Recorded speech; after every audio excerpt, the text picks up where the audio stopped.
That's right. Crews have been out here all overnight and through the morning. You can see just what a massive cleanup it has been. They have excavated now a massive hole on the other side of the street here. They've been using those backhoes. We've been hearing them drilling, seeing them digging, working on those lines where the water main break happened.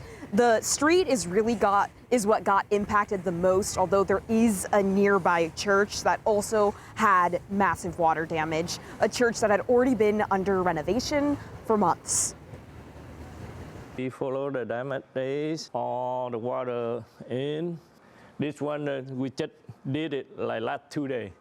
Now, So you just did renovations in here, Yep. is what you're saying? Yep. And then, boom. Boom, water. now the water in again. Okay, be careful. Careful.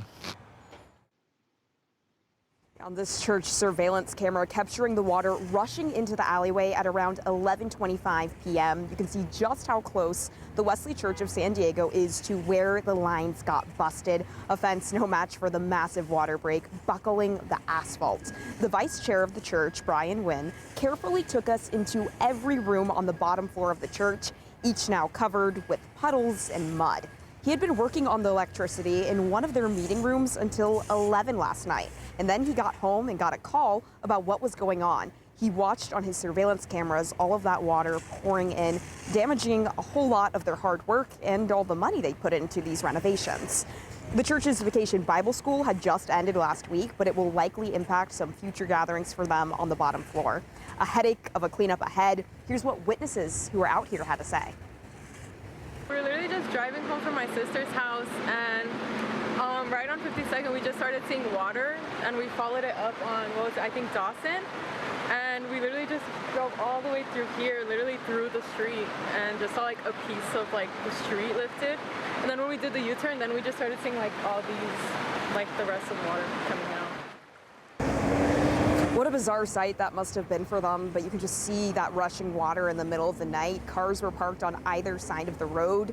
Nearby were apartments, and then there's multiple businesses along El Cajon Boulevard. People who live in the area started to come outside to watch everything going down for themselves. San Diego PD did arrive on the scene after getting the call around 11:30 p.m. Their vehicles had to also navigate through the water. They said that the street just got torn up and water started bursting out of multiple holes.